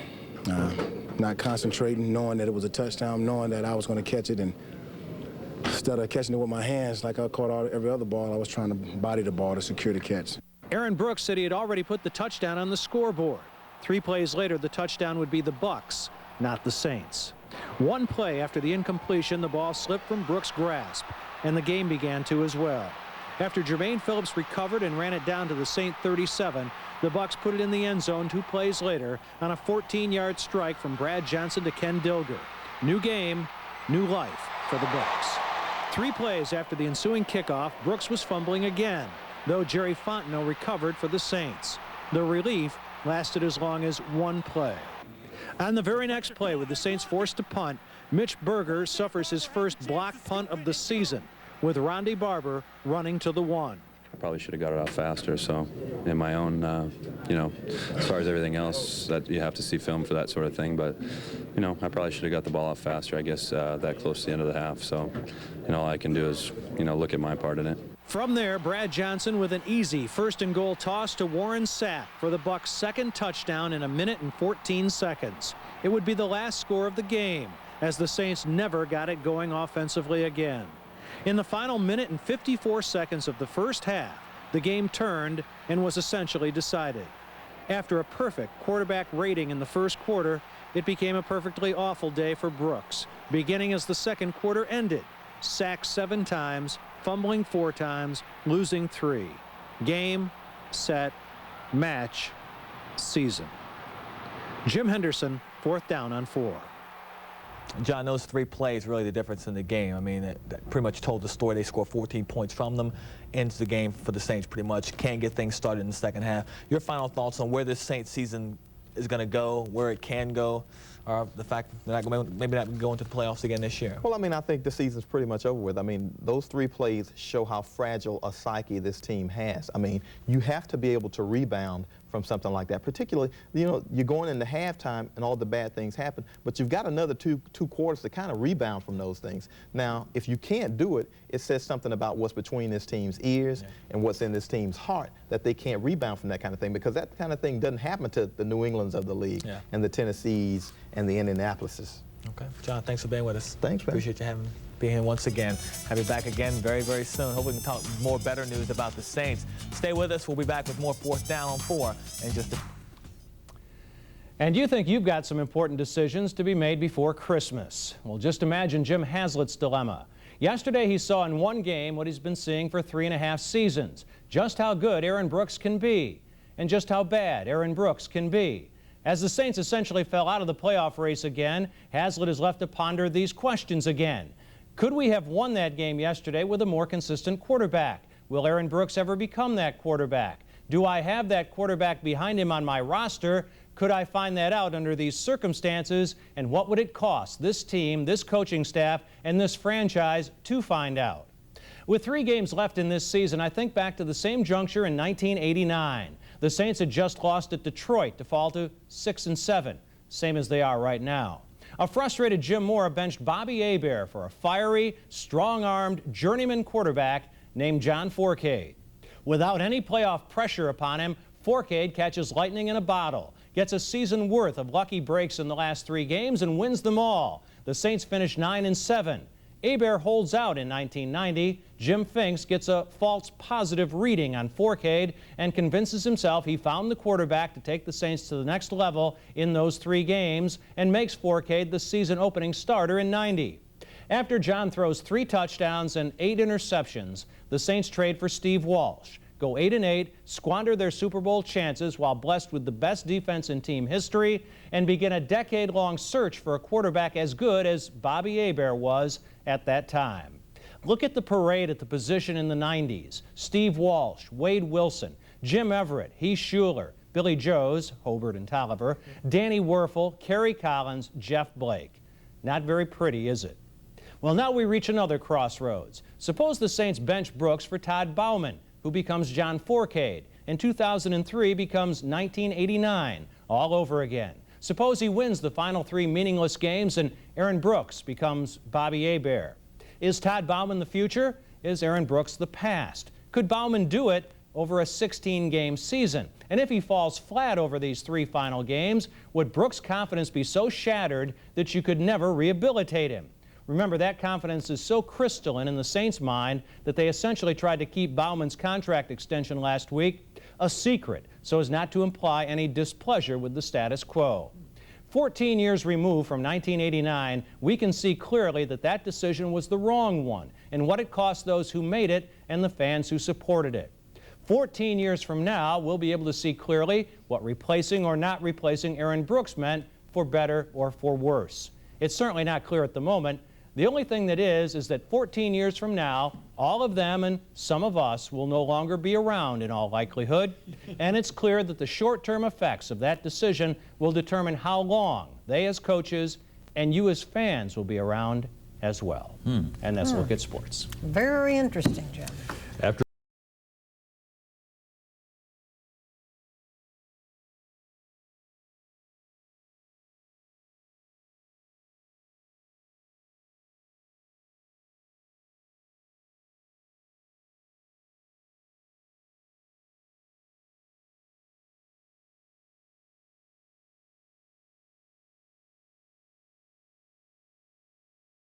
they're 6-7 and hanging delicately on the precipice of elimination from playoff contention. They are. That's right, Daryl. The Saints are facing the 4-9 Giants this Sunday night in the Dome. Their record says they aren't very good, but in no way can the Saints take this team lightly because they can be the spoiler. In today's edition of Saints Game Plan, DG and I have lots in store for you. We will take a closer look at the Saints' slimming chances of making the playoffs. It is all a numbers game now, and we'll talk with the Saints defensive back, Jay Bellamy, about his surprise season. We'll go one-on-one as we always do with head coach Jim Haslett, getting his perspective as the season draws to a close. And the Saints say thank you to the fans. No increase in season ticket prices for next year. We'll explain all in the next half hour right here on Saints Game Plan. Many people are wondering if the Saints have a chance to get into the postseason after Sunday's loss. Well, the answer is yes, but the Saints have to win every remaining game and also need some help from their foes around the NFC. Here's a look at the wild card race as it stands right now. If there is no change at the top with the divisional leaders, these are the teams fighting for 2 wild card spots. I count them 2 wild card spots. The Saints are in line before San Francisco and Tampa Bay because the Saints' divisional record is better than either team. Now, in addition to winning every game, the Saints need Seattle to lose every remaining game and Dallas to lose at least 2, including the game versus the Saints. Jim Haslett was visibly exhausted after the loss to Tampa last Sunday in the Superdome. That was a game the Saints not only could have won, but according to the head coach, they easily should have won. Well, just to sum it up, I know yesterday was a tough one. Oh yeah, obviously it was that was a hard one, but that's something, we dealt those cards. I mean, the cards are dealt. We're going to have to live with it. And it's a shame because we played probably as good on defense as we've played since we've been here. And there was a lot of good things that happened. And then, they got the 4 mistakes and a block punt that were really the killers. And, that hurt more than anything. Aaron's been through some tough times since he's been here, but yesterday had to be one of the most baffling for him and one of the most frustrating for you, I would think. Well, it's frustrating for the whole football team. You got the ball 1st and goal at the 6, and we got scat protection on, and we get a fumble. The first fumble, Michael Lewis is wide open. Aaron just panics, wants to get the ball to him as fast as he can, and the ball slips out of his hand. So, you take away that. When you start looking at the film, you say, geez, if I had this, if I had this, if I did this, if Joe catches the touchdown pass, the game's probably totally different. But it's something we're going to have to live with. Yeah, Joe felt really bad about that. He talked about that in the locker room afterward. And Joe tried to kind of blame that one catch or one missed catch, blame the whole game on that. Just your thoughts on that. Well, it was a key part of the game because it puts you up 14-0. And we're playing really well at the time on both sides of the football. So I don't know if that was the deciding factor, but it was a big swing in momentum. And then the next play, we got Michael Lewis for a touchdown. That's when the fumble comes up. They bring it back to the other 30. 2 plays later, 3 plays later, they score a touchdown. We get the ball back. We get 3 plays. They block a punt with whatever 30 seconds to go. And so instead of going ahead or going into halftime 14-0, we're going behind 14-7. So it was a big play. Deuce, they found a way to kind of bottle him up. The run blitz, is that the new way to stop Deuce McAllister? Well, it wasn't blitzes. They played good football. They played good defense. Their number one objective was not to let Deuce get 100 yards, and you can see it on the film. That's why we threw the ball early and often, and that's why we had a lot of big plays, and consequently it kind of hurt us because that's when we got the turnovers. When Orlando Ruff made the interception in the 4th quarter, could you kind of feel a momentum change right there? Did you get the sense, okay, now maybe we can get back in the gear? Well, it was kind of that way, after that one, and then we had a big stop on 4th and 1. I thought the momentum changed again, and it was about 3 or 4 episodes during the game that you thought, okay, now we get out there, we're going to score some points, and then all of a sudden it would turn back in the other way. All right, let's kind of talk, like you said, your defense. You played an excellent game on defense. The only one slip up was letting Warren Sapp, I guess, get outside. But I mean, things like that are going to happen with an unknown. I mean, you got the turnover. You stuffed their running backs. You got, consistent pressure on Johnson, even though you only sacked him. Wait, did you sack him 3 times? Is that correct? Can't even. Twice. You got a couple of sacks on him. Defensively, things seemed to click. They clicked well. Well, we played well enough to win on defense. As a matter of fact, we played really well. We played a lot of guys on defense, played a lot of young guys. I think at one time we had 3 rookies and a second-year guy in the defensive line playing. The linebackers were active. Jay Bellamy played an outstanding game. Tabucky played a good game. The corners were solid. It's a shame that we just couldn't put the team away when we had the opportunity. We missed a 1 field goal. We really weren't going to try it, but we needed this. We needed 2 scores to win the game. It was a 50-yarder, and we tried it. But we felt good about the defense getting the ball at the 40-yard line, and we got the ball right back. So it started out being a field position game. I think we got the ball at the 14. They got it at the 20. Then we got it at the 20. They got it at the 6, and it kind of bounced back and forth. But the deciding factor was the turnovers. I don't know if you've had time to look at the math or exactly how to go about doing it, but how do you get into the playoffs now? Is it possible? A lot of prayer. No, you gotta. I don't know. I really don't know. I think we just gotta try to win these games, and unless we stop putting the ball on the ground, we're not gonna win any game. And we got to get better in that area. It's got to be a mindset. They got to focus in on and taking care of the football. We're just too sloppy with it, and really that's what the bottom line. Last year at this time, we played 3 teams at the end of the year. Carolina, Cincinnati, and Minnesota were all minus in the turnover takeaway category. All 3 of them are winning a division right now, and they're all plus in the turnover takeaway category. So you see the big correlation in winning and losing. Those numbers right there simply verifying the fact you cannot turn the football over and expect to win in the NFL.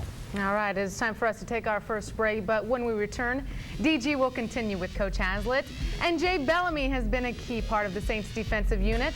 We'll bring you the story of his journey from the bench to the starting unit. All that and more when we return.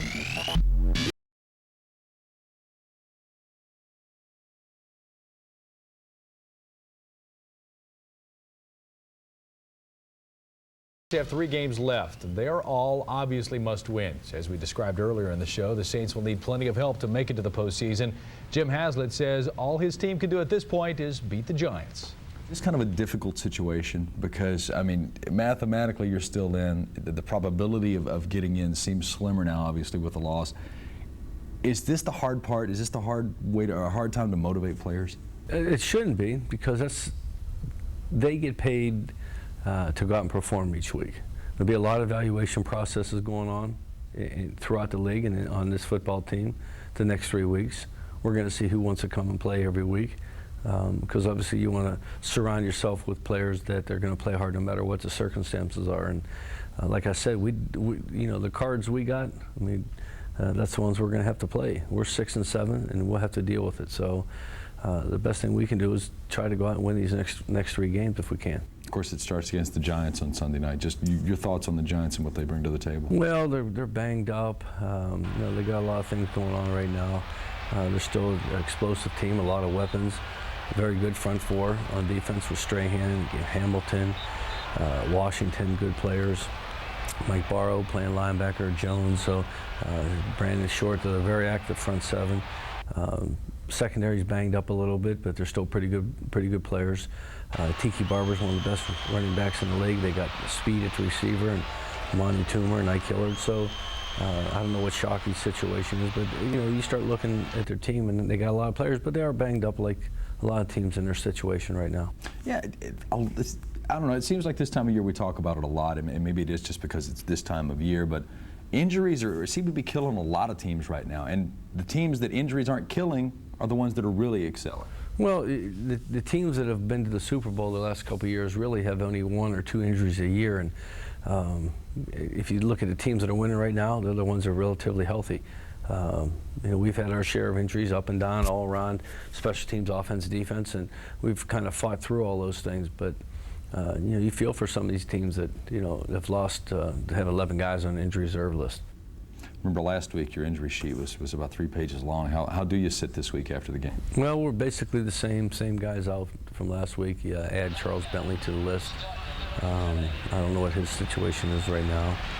I don't think it's good, but again, that's something we'll just have to deal with as the week goes on. How big of a loss is that? I mean, are you going to have to move Spencer to guard now, or how do you play? Well, depending on if Kendall Jaycox can come back or not. But yeah, we got Spencer going to move to guard with Montre Holland, and we should be fine. Does that hurt your running game at all? Will that?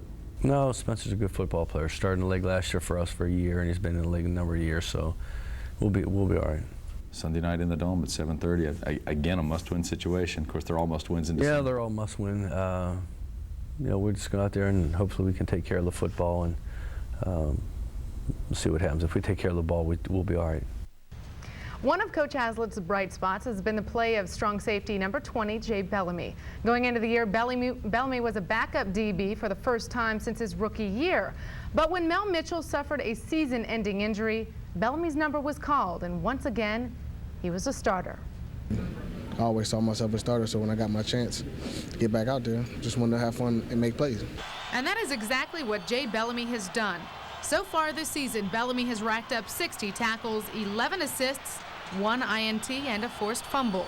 You know, it kind of is a testament to him. You know, we went a different direction. He and I talked about it. You know, I told him then I didn't expect him to like it, but to deal with it. Things didn't work out because of injury. He was able to sit back and kind of, I don't know, maybe relax and get himself into perspective. And he's come back and just had a terrific year. You know, it's really been fun to watch. Especially fun because Coach Venturi felt Bellamy could have been out there all along, even when he demoted him. But the bittersweet opportunity came back around when Mel Mitchell got hurt. And actually, when it happened, that I mean, I was sorry for Mel, okay, and sorry that we were losing the top prospect, but I did have confidence in Jay, particularly when we knew he was going to play the strong safety position. We felt that that was really what he did best, and I knew that he was experienced in our defense, that we wouldn't lose a beat.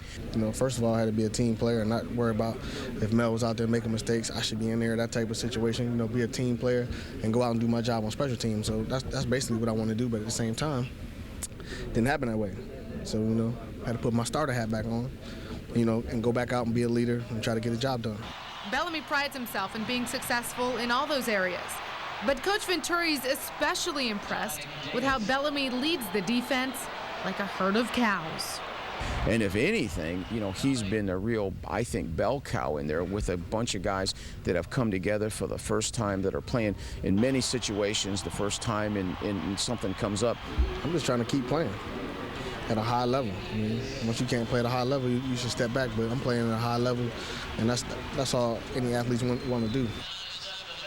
We're joined now by Saints Director of Administration Arnold Filko. Arnie, welcome.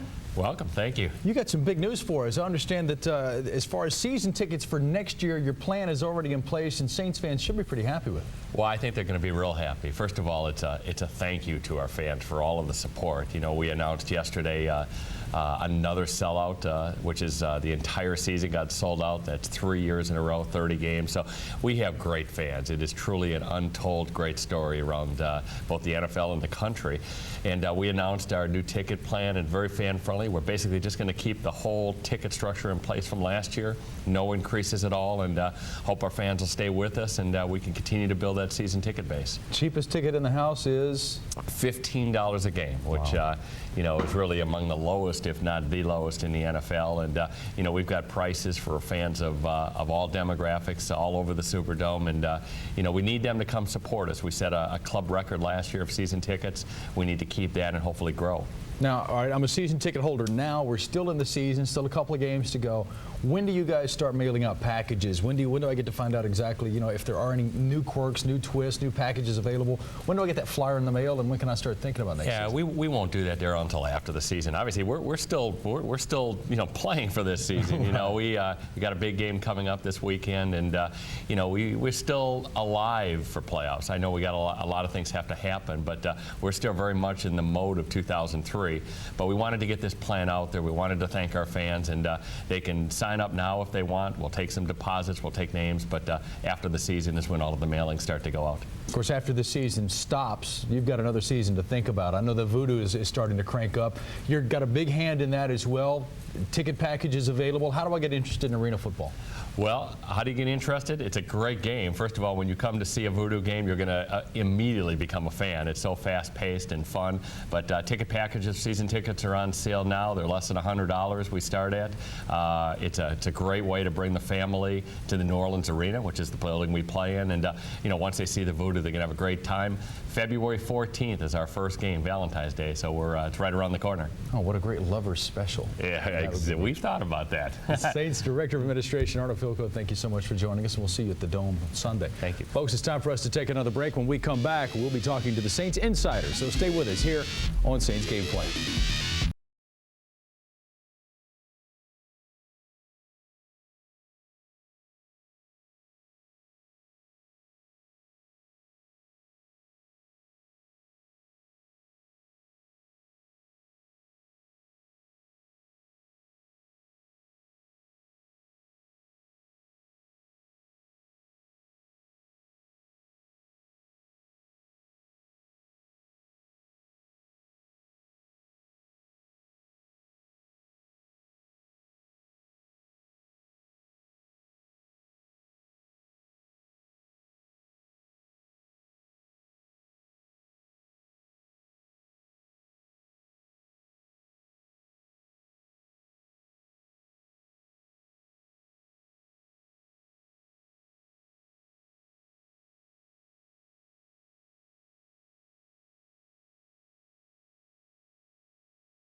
You know, the Saints have reached a point in the season where they can't make mistakes that are cost them victories. 6 teams have clinched a playoff berth. That means 6 spots remain, 4 of them a wild card berth. And because Carolina wrapped up the division in Phoenix today, the wild card is the Saints' only option.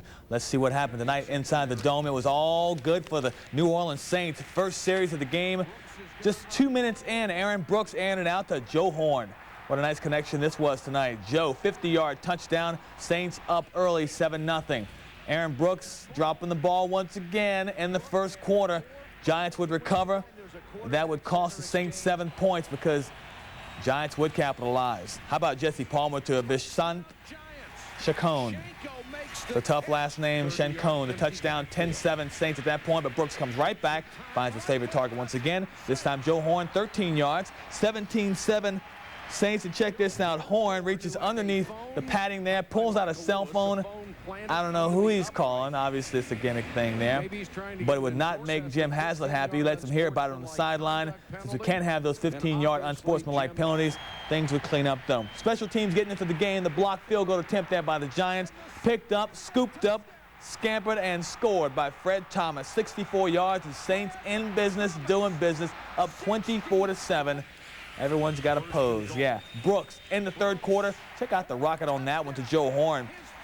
That one from 7 yards out. 31-7 Saints. This time Horn goes back to his quarterback, gives the ball, and gives him a nice hug. That's the way to do it, Joe. Show a little class there. 31-7 Saints. Still in the third. Brooks this time up top. Check out the stretch out by Jerome Pathan. Yeah, that's as nice touchdowns you'll see all year long. Pathan, 26-yard score. Saints up by 31. They tack on one more, and guess who gets it? Yeah, Joe Horn, his 4th touchdown of the game. Aaron Brooks, what a fantastic game for him as the Saints get the victory in this one easily inside the Dome, 45-7. Again, Aaron Brooks, 5 touchdown passes, 296 yards passing. Joe Horn, 4 touchdowns receiving. The special teams, you saw the block there of the field goal, and also get the touchdown from Fred Thomas. So an all-around victory, team victory for this team tonight over in the Superdome, 45-7. Let's head on back to the Superdome now and check back in with Lee Zurich, who is standing by live with more. Lee, what a great game for this team. What a big game for this team and this offense today. We're standing by with starting tight end Boo Williams. Boo, talk about the offense and Aaron in particular, 5 touchdowns, most in his history, and really bounced back from that rough game a week ago. Yes, that's what we really want to do. We want to come back. You know, we want to start Aaron off, you know, kind of quick. And Aaron just did a great job of controlling the offense. You know, he put the ball on the ground one time, but, you know, we was able to bounce back from that. And, you know, we just had a great game. Was anything, you know, said, Aaron, with the rough game last week and then the whole controversy, maybe Bauman will come in if he struggles? Were y'all really keyed on getting him off to a fast start? Well, you know, we weren't really, you know, concerned about the Bauman situation. We just wanted to come in and focus on who we had in. That was Aaron.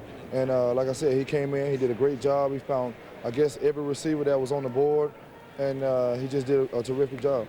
All right, Joe, after one of those touchdowns, went to the goal post and pulled out his cell phone. Tell me the story behind that one. Well, you know, it's kind of celebration thing we wanted to try to pull off, you know, try to get the crowd in, because that's what we really need to do. We need to get our, you know, our 12th man into the game.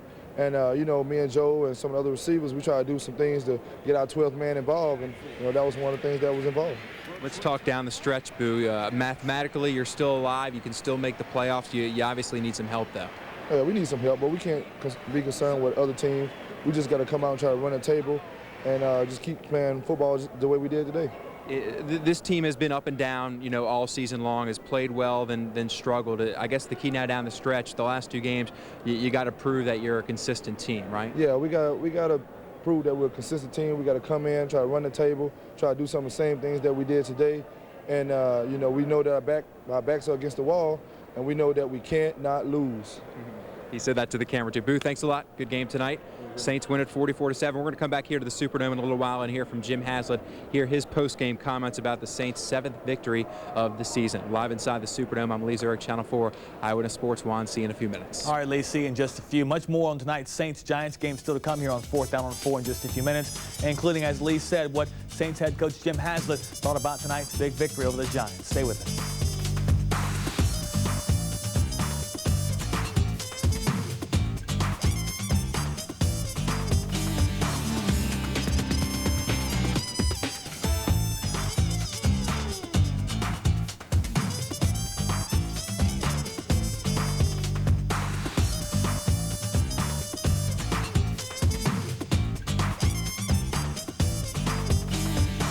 As you can see, the Saints still have some work to do in the last 2 games to get in that playoff picture. Back here on 4th down, we're going to go back out to the Superdome where Lee Zurich once again joins us with something on Jim Haslett. What he had to say about tonight's game. Lee? And before I get to that, I want to correct myself. The Saints actually won 45-7, not 44. Got to give them that extra point. Actually, they scored 45 points for the 2nd time this season. They scored 45 against Atlanta. Do it tonight. It's the 2nd most points in club history, by the way, to the 51 they scored in 1969 and 1976. As you said, Jim Haslett had his post-game press conference just a short time ago. He talked about Joe Horn and Aaron Brooks' performance, and also Joe Horn in the cell phone incident after one of those scores. Here's Coach Haslett.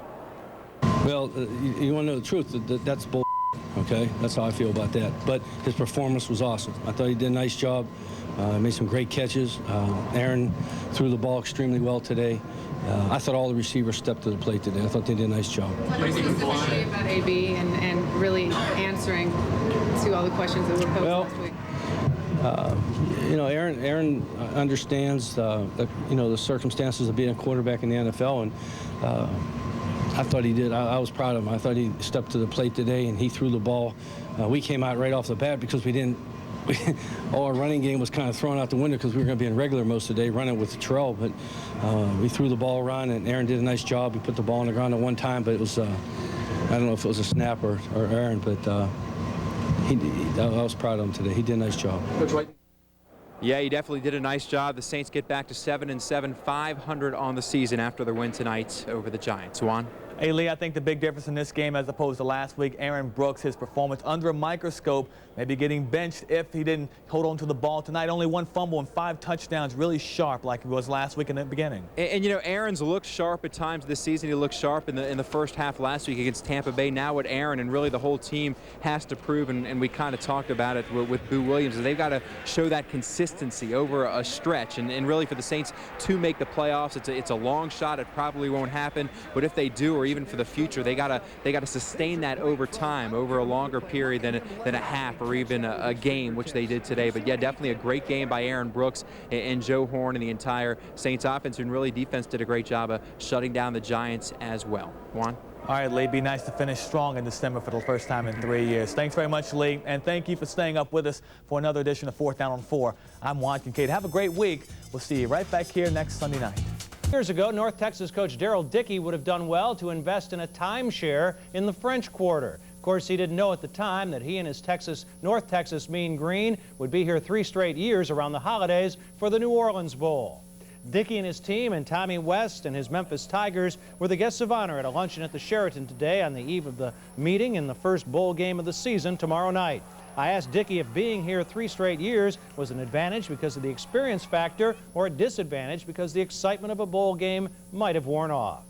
It's been the best thing that's happened to North Texas athletics in forever, to see the impact it's had on our alums, to see our kids talk during the course of the week during the season about, hey, this one has something to do with going to New Orleans. On Mondays, you are only as good as your last game. On Saturdays, you are only as good as your next one. Today, Aaron Brooks looks a lot better on Monday than he looked 2 days earlier on Saturday. Yes, there were mitigating circumstances last night. The Giants are a thoroughly beaten team playing out the string with a lame duck coach and an injury-decimated lineup. As such, a loss to them last night in another primetime embarrassment while Brooks continued down the fumble-strewn path of a week ago might have been the most cataclysmic defeat of his starting career in this coaching era and might have meant the eventual disillusion of both. But that didn't happen thanks to a brilliant effort. His laser-like throws to Joe Horn and Jerome Pathan were worthy of SportsCenter airtime without Joe Horn getting on the horn, Jim Haslett getting on horn, and the NFL making that the most expensive long-distance call since deregulation, probably. About $10,000 for about 15 seconds. Might be time to compare the rates of other carriers. All I know is every husband will never win another argument with his wife when he complains about the size of her phone bill. When Joe sees his next paycheck, Paul Tagliabue will be saying, "Can you hear me now?" Good. But my intention on this Monday is not to rain on last night's parade of points, not whom they came against, not how they were celebrated. Look closely enough at the Mona Lisa and you can probably see brush marks, and the final hung on the scoreboard last night was a thing of beauty. Soon enough, we will have to turn our attention to next week, and soon enough thereafter, the next week, the last 2 weeks of this season. A 3-1 finish in December may not be enough to get into the playoffs. But else, if they had gotten an interception, you know they would have been doing their own thing. Do you think you offended any of the guys on the football field? I probably may have offended one or two guys. Now you have to ask them, Mike. My feelings, I don't think it was a big deal. I don't think if you ask those guys if Joe Horn offended them any, they would probably say, nah, that's just Joe being Joe. I mean, bringing a little excitement to the game. So but you offended your coach, though, Joe. Are you bothered by that? You offended your coach. Yes, I offended my coach. And Coach Haslett, I apologize again and again and again, Coach. I'm sorry. Don't find me. Is that better, Dan? I think that's pretty good, Joe. All right, I appreciate it. Wrong way is funny. Joe, happy holidays. Happy holidays to you and your family, too, Dan.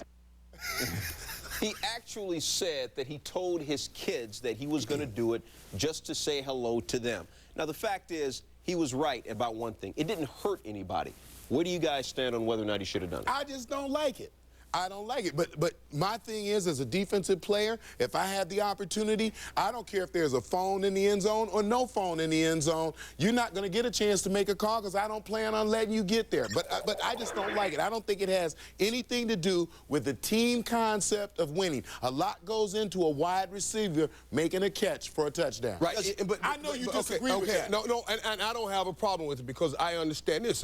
Jimmy Johnson used to always say, everybody do what they need to do to get themselves ready to play. And sometimes the antics for some guys, guys like Joe Horn, it brings the best up out of them. And I don't have a problem with it. And I get sick and tired of people talking about, what about sportsmanship? Don't show up your opponent. I stepped on the field to show his butt up. That's the bottom line. I stepped on the field. You don't care about sportsmanship?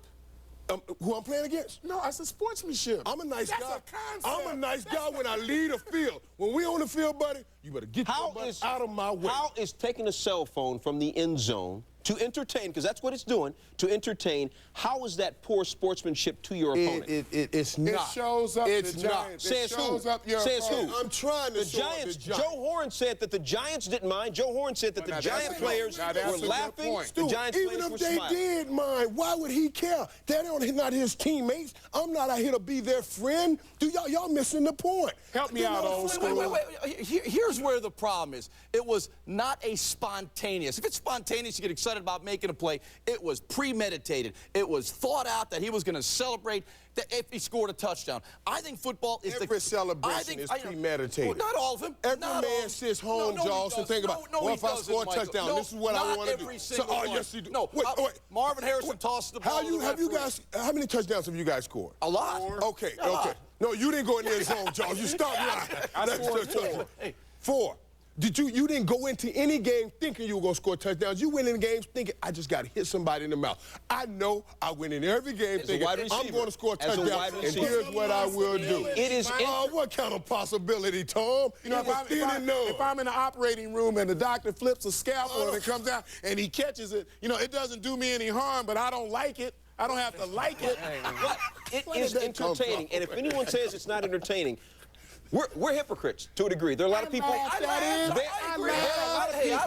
are a lot of people who say he shouldn't have done it. On SportsCenter, we've run it 50 times since last night. Who says he shouldn't have done it? On SportsCenter, we have a top 10 list of greatest celebrations.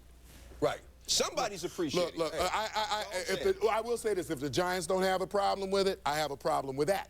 All right, we bring in another issue. We're bringing in Chris Mortensen. I mean, Joe made the call. The Giants maybe phoned it in. I'm not sure. Chris Mortensen from Atlanta. Mort, how will the league and how did the league react to Joe Horn's incident? Well, real quick before I answer that, Michael Strahan did express his dismay with that action. So one of the Giants, and a prominent one, did express his disappointment there. And the league, here's what's going to happen. He's going to get fined. There's no question about it by the end of the week. It'll probably be a steep fine because Jim Haslett, the coach of the Saints, no matter how angry Jim was, he knows he can only fine him $5 grand. I think that bill's going to come in higher than that. And one reason why, by the way, I think is that Horn has something like 7 unsportsmanlike conduct penalties since 2000. So he's got a history. And don't forget, after Terrell Owens pulled out the Sharpie a couple of years ago, there was a warning to all players, no foreign objects on the field that aren't part of the uniform or part of the regular playing field. You'll get fined. So, yes, he'll get fined. And, oh, by the way, the Bengals and Chad Johnson with his little sign yesterday, I'm sure everybody saw it.